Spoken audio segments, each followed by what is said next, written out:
अस्सलाम वालेकुम students. So today we are going to learn about the nuclear charge.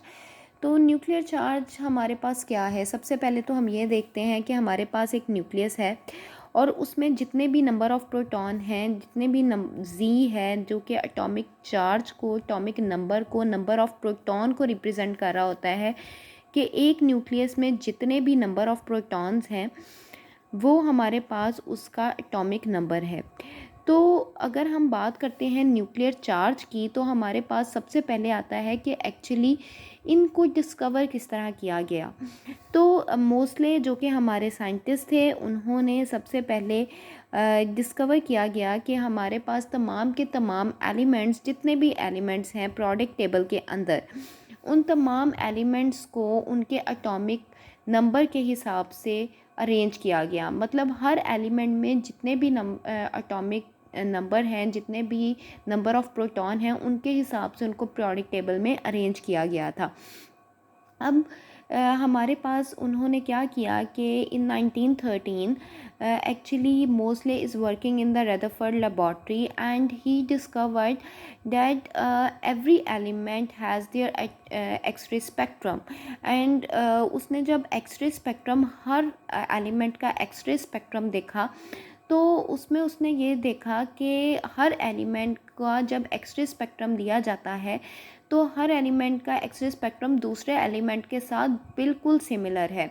बहुत सारी सिमिलैरिटीज़ हैं दोनों के एक्सरे स्पेक्ट्रम में, हर एलिमेंट के एक्सरे स्पेक्ट्रम में। लेकिन उसमें जो वेवलेंथ हैं और जो फ्रीक्वेंसीज़ हैं वो चेंज हैं। हर एलिमेंट की वेवलेंथ और फ्रीक्वेंसी चेंज है एक दूसरे से। ऑब्वियसली अगर फ्रीक्वेंसी चेंज है तो वेवलेंथ भी चेंज होगी, क्योंकि फ्रीक्वेंसी एक्चुअली हमारे पास इन्वर्सली प्रोपोर्शनल होती है 1/लैम्डा लैम्डा के। तो अगर फ्रीक्वेंसी चेंज है तो ऑब्वियसली लैम्डा भी चेंज होगा।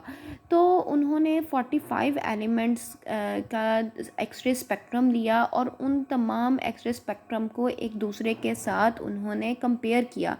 तो उन्हें पता चला कि इनमें बहुत सारी सिमिलैरिटीज़ भी हैं, और लेकिन इन सब को किस तरह से सेपरेट किया जा सकता है कि इनकी फ्रीक्वेंसीज़ और वेवलेंथ के हिसाब से इनको हम सेपरेट कर सकते हैं हर एलिमेंट को। अगर हम देखें तो हमारे पास इस तरह से एक्सरे स्पेक्ट्रम आता है, जिसमें हम कहते हैं कि ये एक्चुअली हमारे पास कुछ पीक्स होती हैं, राइट।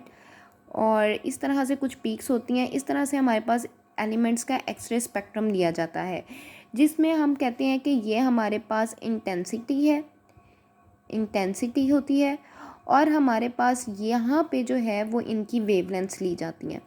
तो हम कहते हैं कि ये जो हमारे पास लाइन है ये एक्चुअली कॉन्टीन्यूस एक्सरेज को रिप्रेजेंट कर रही होती हैं। कॉन्टीन्यूस एक्सरेज, ये कॉन्टीन्यूस एक्सरेज को रिप्रेजेंट कर रही होती हैं, जबकि हमारे पास जो ये वाली आप ये समझ लें, ये वाली जो पीक्स आ रही होती हैं ये हमारे पास जो हैं वो करेक्टरिस्टिक एक्सरेज को रिप्रेजेंट कर रही होती हैं। करेक्टरिस्टिक्स एक्सरेज इनको रिप्रेजेंट कर रही होती हैं, और इन्हीं एक्सरेज के स्पेक्ट्रम के हिसाब से हर एलिमेंट को उनके क्योंकि हर एलिमेंट का वेवलेंथ और फ्रीक्वेंसी चेंज थी, तो इन्हीं स्पेक्ट्रम के, इन्हीं करेक्टरिस्टिक एक्सरेज की बुनियाद पे हर एलिमेंट को जो है वो डिफरेंट करार दिया गया और उनको पीरियोडिक टेबल में अरेंज किया गया। तो जो करेक्टरिस्टिक एक्सरे की फ्रीक्वेंसी होती है वो हर एलिमेंट की डिफरेंट होती है। तो जब मोस्ले ने इस तरह से डिस्कवर किया और उसने एक्सरे स्पेक्ट्रम लिए, तो उसने जब ग्राफ ड्रॉ किया तो उसने जो है वो स्क्वायर रूट ऑफ फ्रीक्वेंसी के साथ और एटॉमिक नंबर के साथ जो है वो ग्राफ लिया। लाइक उसने यहाँ पे एक्स एक्सिस में जो है वो स्क्वायर रूट ऑफ फ्रीक्वेंसी ली, और आपके पास जो वाई एक्स एक्सिस था उसमें उन्होंने एटॉमिक मास लिया, एटॉमिक नंबर लिया, नंबर ऑफ़ प्रोटॉन। तो उन्होंने देखा कि ये जो हमारे पास ये जो करेक्टरिस्टिक एक्से बनता है के अल्फ़ा के बीटा, सो उन्होंने देखा कि एक स्ट्रेट लाइन ग्राफ आता है जिसे उनके अल्फ़ा कहा जाता है। तो इसका मतलब ये था कि हमारे पास जो फ्रीक्वेंसी है, जो स्क्वायर रूट ऑफ फ्रीक्वेंसी है हमारे पास हर एलिमेंट की, वो डायरेक्टली प्रोपोर्शनल है एटॉमिक नंबर के। तो उन्होंने ये एक्सप्रेशन दिया कि हमारे पास स्क्वायर रूट ऑफ फ्रीक्वेंसी जो है, स्क्वायर रूट ऑफ फ्रीक्वेंसी वो आपके पास डायरेक्टली प्रोपोर्शनल होती है z माइनस बी के। z एक्चुअली हमारे पास क्या है, एटॉमिक नंबर, और माइनस बी हमारे पास क्या होता है, जो कि लाइट जो कि हमारे पास एमिट होती है, जो रेडिएशन जो लाइन हमारे पास एमिट होती है वो हमारे पास माइनस बी कही जाती है, क्योंकि हर न्यूक्लियस के अंदर से जो है वो आपके पास एमिशन की जाती है, एमिशन होती है, उनके चार्जेस की बुनियाद पर उनको एटॉमिक नंबर उनको अरेंज किया जाता है इसमें प्रोडिक्ट टेबल में, और फिर उनमें से जो रेडिएशंस निकलती हैं, जो एक्सरेज निकलती हैं, जो रेडिएशंस निकलती हैं उन आइटम्स में से करैक्टरिस्टिक एक्सरेज या कॉन्टीन्यूस एक्सरेज जो प्रोड्यूस हो रही होती हैं वो एक्चुअली माइनस बी से रिप्रेजेंट की जाती हैं। और हमारे पास इसका मतलब ये है कि जो स्क्वायर रूट ऑफ फ्रीक्वेंसी है वो इक्वल टू आपके पास ए जो कांस्टेंट ऑफ प्रोपोर्शनैलिटी आप कहने एंड z माइनस बी के इक्वल होती है। ये सब कुछ मोसले ने डिस्कवर किया था। तो एक्चुअली इस चीज़ को अगर हम मज़ीद समझना चाहते हैं तो हमें पता होना चाहिए कि एक्सरेज क्या हैं, किस तरह से मोसले ने हर एलिमेंट के एक्सरे को लिया और किस तरह से उन्होंने हर एलिमेंट के एक्सरे को देखते हुए, एक्सरे स्पेक्ट्रम को देखते हुए, उनके फ्रीक्वेंसी और लैम्डा के चेंज होने की वजह से, उनके करैक्टरिस्टिक एक्सरेज के चेंज होने की वजह से उन्होंने उनको प्रोडिक्ट टेबल में अरेंज किया। तो इस सब के लिए हमें एक्सरेज देखना बहुत ज़रूरी है। एक्सरे स्पेक्ट्रम होता क्या है, उसमें करैक्टरिस्टिक एक्सरेज कैसे बनती हैं और उसमें कॉन्टीन्यूस एक्सरेज जो हैं वो कैसे बनती हैं। तो अगर हम एक्सरे स्पेक्ट्रम की बात करें तो एक्सरेज हमारे पास इलेक्ट्रोमैग्नेटिक रेडिएशंस हैं, इनको इलेक्ट्रोमैग्नेटिक रेडिएशंस कहा जाता है। ये हमारे पास इलेक्ट्रोमैग्नेटिक रेडिएशंस हैं, इलेक्ट्रोमैग्नेटिक रेडिएशंस, ये हमारे पास इलेक्ट्रोमैग्नेटिक रेडिएशंस हैं। इनकी जो एक्सरेज की जो वेवलेंथ होती है वो हमारे पास जो वेवलेंथ होती है एक्सरेज की वो हमारे पास गैमा रेडिएशन से ज़्यादा होती हैं और हमारे पास अल्ट्रावायलेट रेडिएशन से कम होती हैं, लेस देन होती हैं। जो एक्सरेज की वेवलेंथ है वो हमारे पास लेस देन होती है अल्ट्रावायलेट रेडिएशन के, और हमारे पास गैमा रेडिएशन से ज़्यादा होती है, गैमा रेडिएशन से। हम ये बात करते हैं कि अगर हमारे पास जो लो वेवलेंथ रेडिएशंस हैं, अगर हम कहते हैं वेवलेंथ कम है तो इसका मतलब तो ये है ना कि अगर हमारे पास एक्सरेज की वेवलेंथ जो है वो कम है अल्ट्रावायलेट रेडिएशन से, तो इसका मतलब ये है कि अगर वेवलेंथ कम है तो फ्रीक्वेंसी ज़्यादा है, क्योंकि हमारे पास वेवलेंथ और फ्रीक्वेंसी का इन्वर्सली प्रोपोर्शनल है।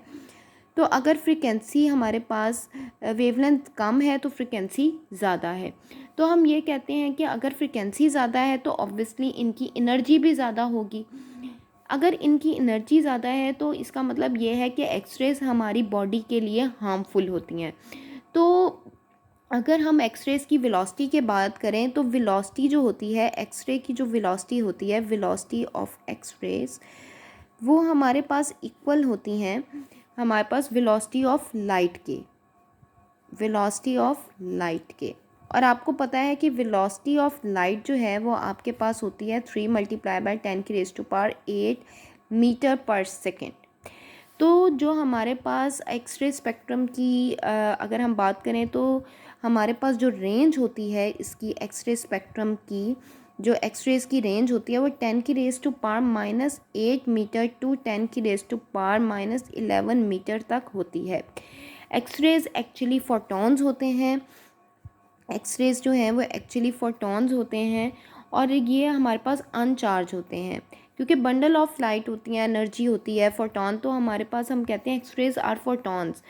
क्योंकि आपको मैंने जैसे कि यहाँ पे बताया कि अगर हमारे पास इसका एक्सरेज का जो वेवलेंथ है वो कम होती है तो इसका मतलब उसकी फ्रीक्वेंसी ज़्यादा होती है तो उसकी एनर्जी भी ज़्यादा होगी। तो अगर एनर्जी ज़्यादा है तो ऑब्वियसली वो हमारे पास फोटॉन्स हैं और फोटॉन्स की एनर्जी ज़्यादा होती है because they are the bundle of energy. So they are actually not deflected by electric and magnetic field. तो एक्सरेज कभी भी इलेक्ट्रिक और मैग्नेटिक फील्ड से डिफ्लेक्ट नहीं होती। तो एक्सरेज़ को एक्चुअली डिस्कवर किया था रॉयंटन ने इन 1895 में।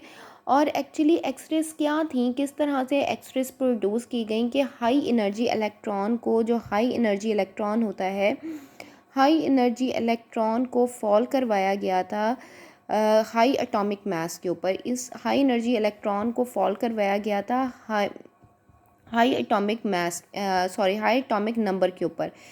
हाई एटॉमिक नंबर मींस हमारे पास जो नंबर ऑफ प्रोटॉन है हाई एटॉमिक नंबर के ऊपर जब फॉल करवाया गया तो हमारे पास कुछ रेडिएशंस एमिट हुई, और उन रेडिएशंस को जब देखा गया तो उनको एक्सरेज का नाम दिया गया, क्योंकि ये एक इनविजिबल रेडिएशंस थी और हाई पेनिट्रेटिंग पावर रखती थी।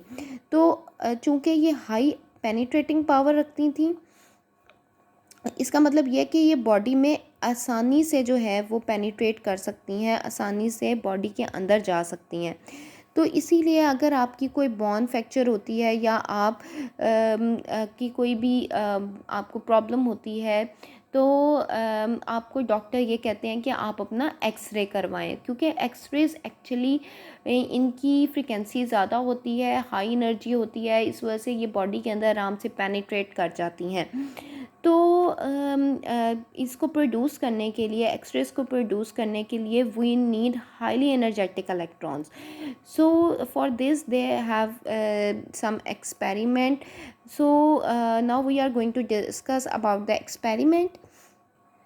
So ये एक्सपेरिमेंट किया गया जिसमें एक हाई फिलामेंट जो है वो लिया गया, और चूंकि हमने हाई एनर्जी का इलेक्ट्रॉन जो है वो फॉल करवाना है हाई एटॉमिक नंबर के ऊपर, तो जब हम उसको फॉल करवाना है तो इसका मतलब ये है कि हमें एक ऐसा इलेक्ट्रॉन चाहिए कि जो डायरेक्ट जो है वो हाई एटॉमिक नंबर एलिमेंट के ऊपर, जैसे कि tungsten high atomic number element जो कि यहाँ पे लगाया गया है, तो उसके ऊपर जाके फॉल करे। तो जब वो फॉल करेगा तब हमारे पास एक्सरेज प्रोड्यूस होंगी। तो क्या किया गया कि हमारे पास एक बैटरी को अटैच किया गया और यहाँ पर एक पोटेंशियल प्रोवाइड किया गया, जिसकी वजह से ये फिलामेंट जो है वो गर्म होना शुरू हुआ। जैसे ही ये गर्म होना शुरू हुआ तो क्या हुआ, इसमें से इलेक्ट्रॉन्स निकलना शुरू हुए। तो जब इसमें से इलेक्ट्रॉन्स जो हैं वो निकले, तो चूंकि आपने यहाँ पे नेगेटिव इसको प्रोवाइड किया गया है, तो ये हमारे पास है जी कैथोड। तो ये हमारे पास है कैथोड और ये है एनोड, जिसके ऊपर पॉजिटिव प्रोवाइड किया गया है। तो अब चूंकि ये हमारे पास कैथोड है, ये नेगेटिव टर्मिनल है, कैथोड के ऊपर नेगेटिव चार्ज है, तो नेगेटिव इलेक्ट्रॉन नेगेटिव चार्ज को रिपेल करेगा।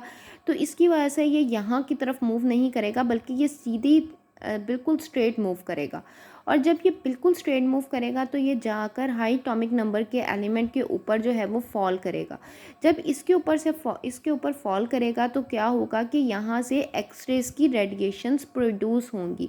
तो जो एक्सरेज की रेडिएशन प्रोड्यूस होंगी यहाँ पे, तो उनको डिटेक्ट किया जाता है। अब चूँकि यहाँ पे आपके पास कोल्ड वाटर भी प्रोवाइड किया जाता है, तो आपके पास जब सामने इलेक्ट्रॉन जो है वो हाई एटॉमिक नंबर पर आकर इसके साथ अटैच होगा या इसके ऊपर फॉल होगा, तो क्या होगा कि जो पॉजिटिव जो तो हमने एनोड के साथ एक्चुअली हाई एटॉमिक नंबर वाला एलिमेंट लगाया हुआ है, तो एक्सरेज प्रोड्यूस होंगी, तो बहुत हीट प्रोड्यूस होगी। जब एक्सरेज प्रोड्यूस होंगी तो हीट भी बहुत ज़्यादा प्रोड्यूस होगी। तो उस हीट को ओवरकम करने के लिए हम यहाँ पे कोल्ड वाटर जो है वो लगाते हैं।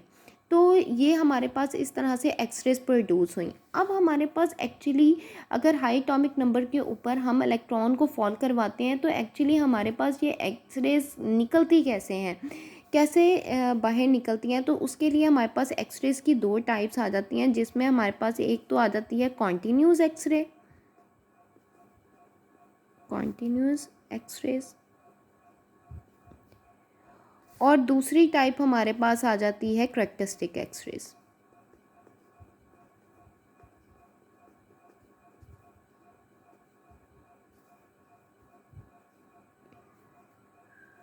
तो सबसे पहले हम जो है वो कॉन्टीन्यूस एक्सरेज के बारे में पढ़ते हैं। हमने कहा जी हमारे पास एक न्यूक्लियस है और उसके गिर्द जो है वो एक इलेक्ट्रॉन्स जो हैं वो रिवॉल्व कर रहे हैं। ठीक है, आप अगर देखें तो ये अगर हमारे पास न्यूक्लियस है, हमने कहा हाई एटॉमिक नंबर वाला एलिमेंट जो है वो हमने लेना है। फॉर एग्ज़ाम्पल हम टंगस्टन का ले लेते हैं। हम कहते हैं कि जी यहाँ पे इलेक्ट्रॉन्स हैं, इस शेल में इलेक्ट्रॉन्स हैं, इस शेल में इलेक्ट्रॉन्स हैं जी हमारे पास, इस शेल में भी हमारे पास जो है वो इलेक्ट्रॉन्स हैं।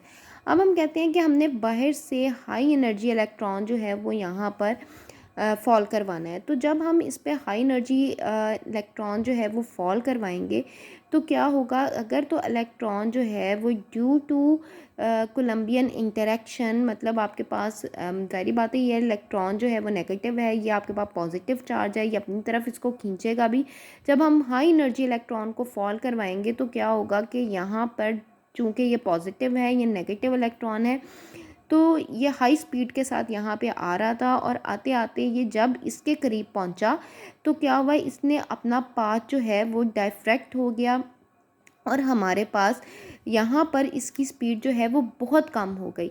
और जब यहाँ पर ड्यू टू कोलम्बियन इंटरेक्शन यहाँ पर जब इसकी स्पीड बहुत कम हो गई तो हमारे पास उस टाइम पे इसने रेडिएशंस बाहर निकालनी, जिसको हम कॉन्टीन्यूस एक्सरेज कहते हैं। ठीक है जी।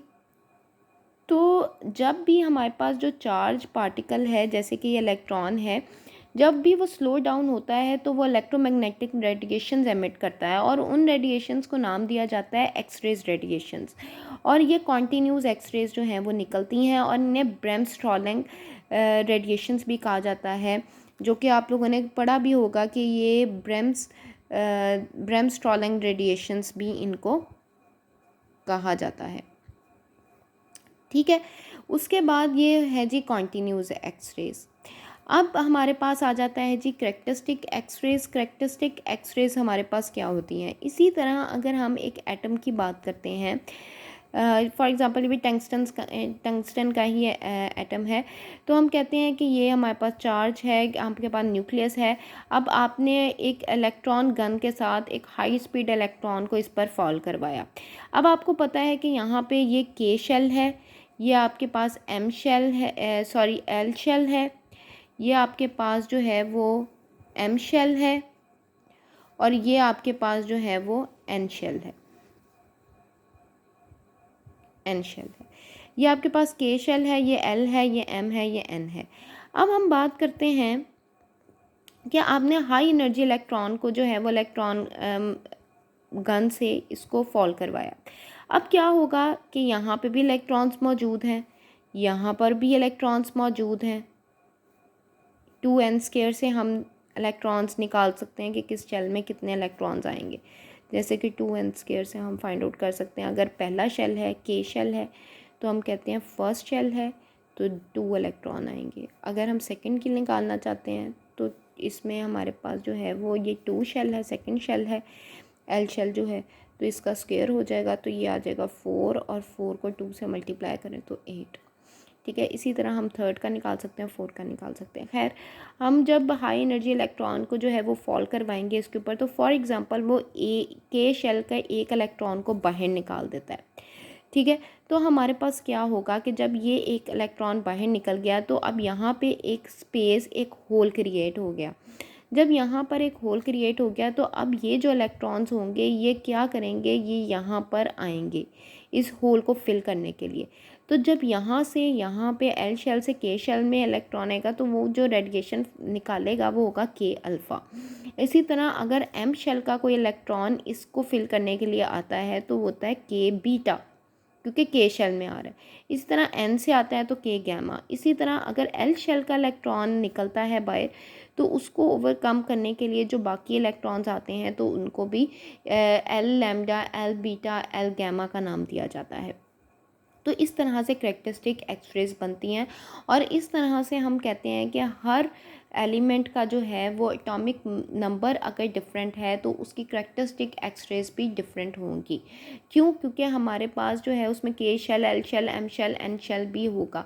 ठीक है। तो इस तरह से हम कहते हैं कि अगर हम हाई एनर्जी इलेक्ट्रॉन को फॉल करवाते हैं हाई एटॉमिक नंबर के एलिमेंट के ऊपर तो हम एक्सरेज प्रोड्यूस होती हैं और वो कॉन्टीन्यूस और करेक्टरिस्टिक एक्सरेज जो प्रोड्यूस हो रही होती हैं वो आप चूँकि इलेक्ट्रॉन गन से सिर्फ एक इलेक्ट्रॉन तो नहीं फॉल करवा रहे, आप बहुत सारे इलेक्ट्रॉन्स को फॉल करवा रहे हैं, और इसकी वजह से कुछ इलेक्ट्रॉन्स जो हैं वो एटम में से बाहर भी निकलेंगे और कुछ इलेक्ट्रॉन्स जो हैं वो बिल्कुल न्यूक्लियस के पास से डेविएट होकर निकलेंगे। तो आपके पास जब स्पेक्ट्रोमीटर की मदद से आप ग्राफ को देखेंगे तो वो ग्राफ कुछ इस तरह से आएगा कि आपके पास कॉन्टीन्यूस और करैक्टरिस्टिक एक्सरेज भी आएंगी। तो जब आपके पास कॉन्टीन्यूस और करैक्टरिस्टिक एक्सरेज आती हैं तो आप ये समझ आते हैं कि जो पीक्स हैं वो इनकी वजह से आई हैं कि आपके पास शेल्स में से जो इलेक्ट्रॉन बाहर निकले हैं उनकी वजह से, और आपके पास जो ये कॉन्टीन्यूस एक्सरे है वो आपके पास जो है वो डेविएशन की वजह से आई है, इलेक्ट्रॉन के स्लो डाउन होने की वजह से आई है जब वो न्यूक्लियस के पास पहुंचा है। तो इस तरह से जो है वो हम हर एलिमेंट को उसके एक्सरे स्पेक्ट्रम के हिसाब से देखते हुए प्रोडक्ट टेबल में अरेंज किया गया था, मोसले ने इनको अरेंज किया था।